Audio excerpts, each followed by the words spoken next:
Dear Lady Love TV, Born to Love My Enemy, tunghayan natin ang ikawalong bahagi. Sinong genius na nakaisip na maglagay ng pool sa labas ng hotel? Pool? Bakit hindi na lang jacuzzi? As if may baliw na nakakaisip maglangoy sa pool na walang heater. Hello, Baguio po rito. Aika was rambling, talking to herself. Tahimik siya nakaupo sa pinakasulok ng minibar. Nakatanaw sa labas sa malaking bintana ng hotel ballroom at kasalukuyan nag-iisip ng dahilan kung bakit naglagay ng swimming pool doon si Drake sa labas, sa bandang likuran ng hotel. Pero ang totoong dahilan kung bakit nagmumukmok si Aika sa sulok ay dahil kitang-kita niya, kahit sa malayo, ang masayang pagtatawanan ni Jackson at Movie. Hindi nagsiselo si Aika dahil masaya si Jackson habang kausap si Movie. Nagtatampo lang siya. In fact, sa sobrang tindi ng kanyang pagtatampo, ay gusto niyang lumpuhin si Jackson. She knew she was being irrational.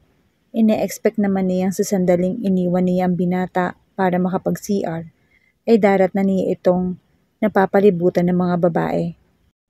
Hindi niya napaghanda ang si Movie ang makikita niyang kasama ng binata. Masaya naghuhuntahan ang dalawa habang umiinom ng beer. At ang lalo nagpasama sa kanyang mukha ay ang tila hindi pagkaabala ni Jackson na hindi pa siya bumabalik. Marahil ay masyado na nag-e-enjoy sa presensya ni Movie para maisip pa siya. Ayaw mag-isip ni Aika ng masama tungkol kay Movie. Pero bakit pakiramdam niya ay para bang inaagawan na siya ng pwesto ng kaibigan. Lasing ka na, Aika. She needed some distraction. And fast bago pa siya Rambo sa dalawang pinupunteriya ng matalim niyang tingin. Cause the players gonna play, and the haters gonna hate. As if on the cue ay sumulpot si Drix, shaking his booty. Nakisabay sa pinatutugtog na kanta ni Taylor Swift. Tulad ni Aika ay tipsy rin ng binata. Shake it off. You got to shake it off. Lumapit sa kanya si Drix at hinila siya patayo patungo sa dance floor, kung saan may mangilan-ngilang nagsasayawan. Nakatingin sa kanila sina Jackson at Movie. Napansin din niyo ni Drix. Don't worry, Aika. As long as kasama ni Jackson si Movie, he's safe. Walang makakalapit na ibang babae sa lover boy mo. Pagpapalubag loob ni Drix. Pero bantay sa laki naman ang nasa isip niya.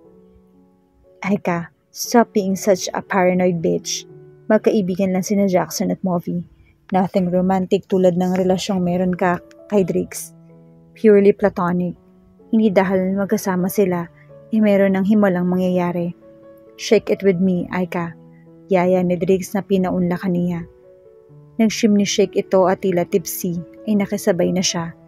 Ilang sandali pa ay halos lahat ng mga taong naroon ay nakikigaya na ring makishake it off sa kanila. Tawa ng tawa si Aika.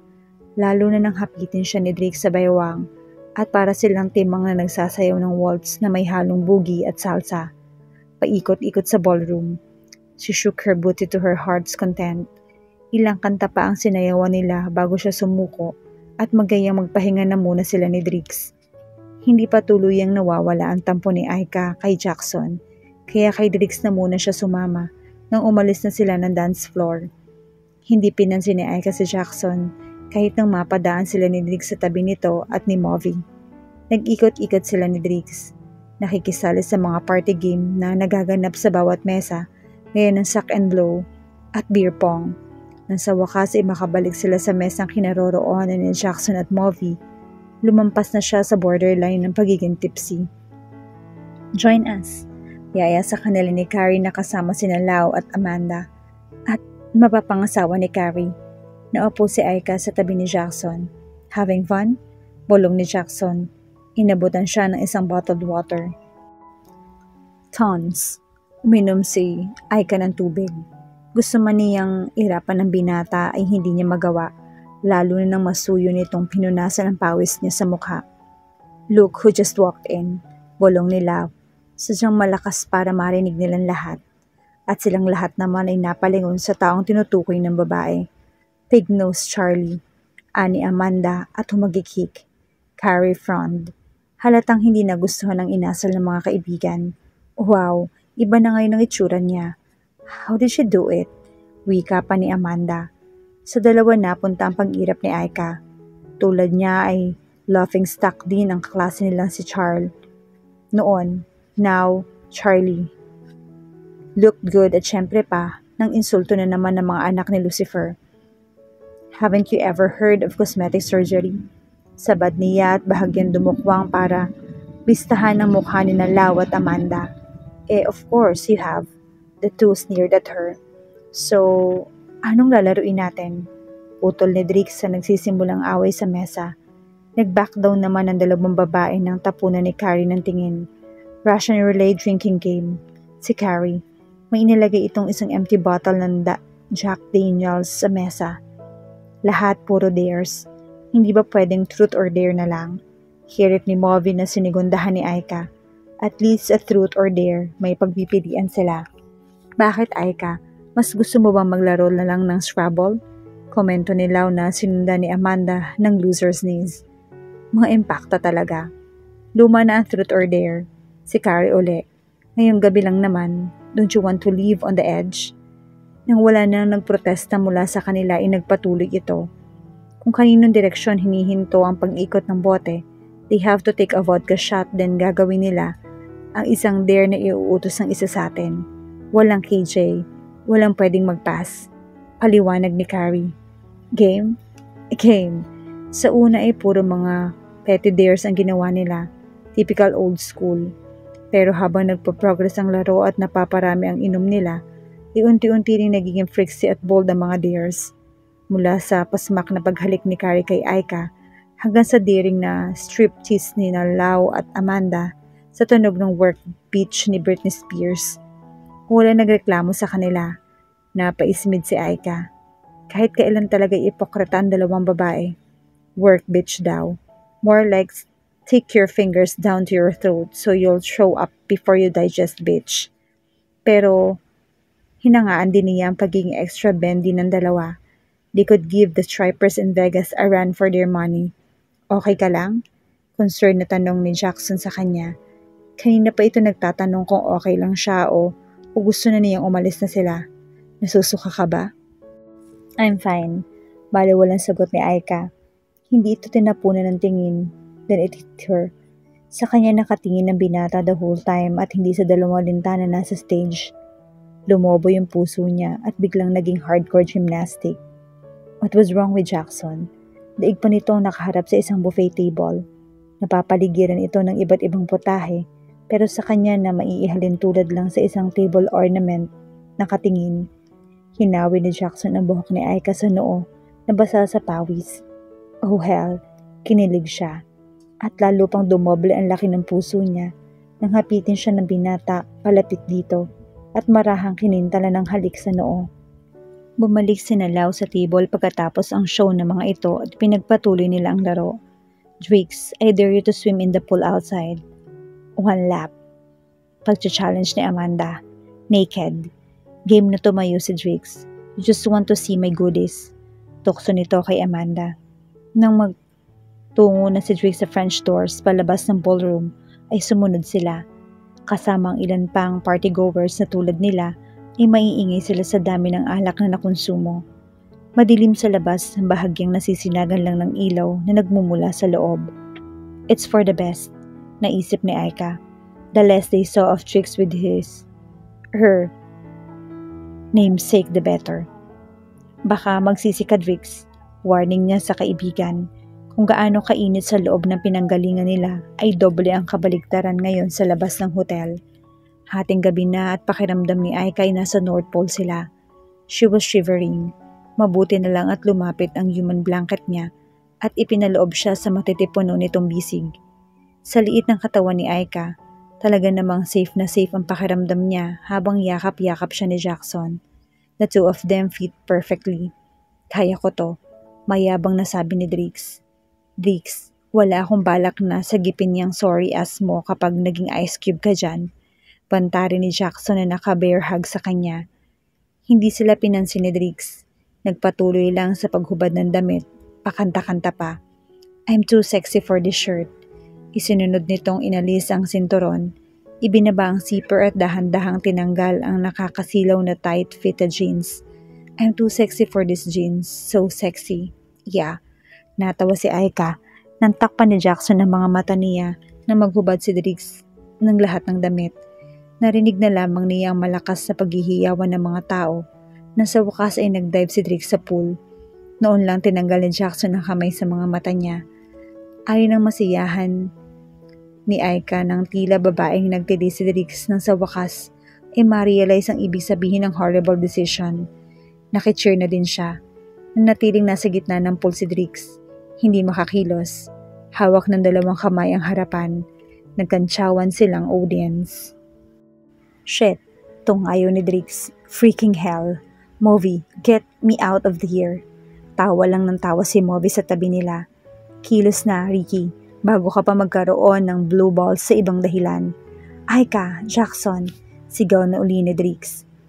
Tinawanan lang nila ang lalaki. Wala nagawa. Lumangoy na lang si Driggs. Pumailalim ito sa tubig, kaya ang likod at behind lang nito ang napagpiestahan ng kanilang mga mata. The crowd gave a wolf whistle and cheered for the unlucky guy. Are you okay? Alinlangan tanong ni Movi sa katabing si Driggs. I'm fine, Driggs gruffly answered. Inabutan ni Aika ng isang bote ng tequila ang kaibigang aborido mula nang mahulasan ng kalasingan. Hindi ka kasi nag-iisip muna, may pakanta-kanta ka pang nalalaman. Sermon niya kay Driggs. Ano ka ba sa akala mo, penguin? Nakaupo siya sa gitna ni na Jackson at Driggs. Nakabalik na sila sa mesa at naglalaro uli ng Russian roulette. Suot na uli ni Driggs ang damit at isang malaking fluffy robe. Bigay ng isa sa mga tauhan ng hotel nang umahon ito mula sa pool na tila nagsasayaw na makarena. Thank you sa concern ha. Lalo ka na Jackson. Driggs sniped. Tumawa lang si Jackson. Hindi inalis ang braso nito na kanina pa nakapatong sa kanyang balikat. Tingnan mo ko sa YouTube bukas. Kantsaw pa nito. Ngayon ay alam ko na yung pakiramdam ni Jack nung hinayaan siya ni Rose na mamatay nang lumubog ang Titanic. Patuloy na reklamo ni Driggs. Stop whining like a little bitch. Sabad ng atribidang silaw. Stop being an anorexic bitch. Ganti ni Driggs. Children, if you can play nice, you can play together at all. Sabi ni Carrie. Remember, laro lang ito at walang ayawan. Now, back to the game. Pinaikot nito ang bote at sa direksyon ni Movi tumigil. Movi. Si Joseph, ang fiancé ni Carrie, ang nag-dare kay Movi. Shake that little booty on the stage, will you? Para naman gumanda-ganda yung mood ng boyfriend mo. Anito. Sa sinabi ni Joseph ay kumislap ang mga mata ni Driggs. Dahil lasing, hindi na nagprotesta si Movi. Ininom nito ang shot at tumayo. Nag-secret friendship handshake pa sila ng kaibigan nang mapadaan ito sa kanya. Movi stumbled up to the makeshift stage as the group laughed along with her. Sandaling kinausap nito ang DJ na naroon. Kumuha ng mic at tumayo sa gitna ng entablado. I've got a fever. Come check it and see. Simula ni Movi na humawak pa sa isang pole at nagsimulang gumiling. I wanna hear you call out my name. I wanna hear you burn off in flames. Napahiyaw si Aika. Natural na mahiyain ng kaibigan kapag nasa publiko at never pa niyang narinig itong kumanta. Until now, husky ang boses ni Movi. Seductive like Christina Aguilera meets Britney Spears. Unti-unting nakakuha ng atensyon si Movi. The crowd hollered at her in all their drunken glory. So ripe, so sweet. Come suck it and see. Suggestive ang tono ni Movi na lalong ikinasiya ng kalalakihan sa audience. Kailan pa natutong mag-pole dancing ang kaibigan? Parang professional kung gumalaw si Movi. Nililingkis ang isang binti sa pole at nagpapaikot-ikot. I know some tricks, I swear. I'll give you the bends. Come on, baby. Be my bad boyfriend. Lalong lumakas ang pag-cheer ni na Aika para sa kaibigan, who knew Movi was a dirty tease at heart. Base sa reaksyon ni Driggs ay halatang nasurpresa rin ang lalaki. You've got the woman waiting in line. Tumalikod si Movi sa madlang people, leaning forward. She began to shake her ass in the air. Sa tindi ng ingay ng mga tao, lalo pang umindayag ang puwet ni Movi. Miley Cyrus Sue. Work it. Boses ng mga lalaki yon. Trick it, girl. Sigaw na rin ni Aika. Huhu. Itinaas niya ang dalawang kamay at nag-headbang. Noon niya napansin ang dalawang lalaking katabi. Kung halos mahulog na ang eyeballs ni Drix at kasing laki na ng Grand Canyon ang bunganga. Seryoso namang nakatingin si Jackson kay Mavi. Hindi matukoy ni Aika kung naaapektuhan si Jackson sa palabas ni Mavi o inaatake ng aneurysm. Parang na-estatwa lang ito, nakaupo sa tabi niya. Ang mga mata ay na kay Mavi, hindi sa kanya. Natigil sa pag-cheer si Aika. Nahulog din ang masayang ngiti. Nasapon niya biglang sumakit ang ulo. Posible kaya nagsiselo si Jackson dahil maraming lalaki ang naghihiyawan ngayon kay Mavi. Posible kayang may something-something nga ang dalawa o posibleng paranoid lang talaga siya. Patuloy sa pagkanta si Mavi. If you can't love me, honey, go on, just pretend. Ouch! Daing ng heart ni Aika. Ouch na ouch.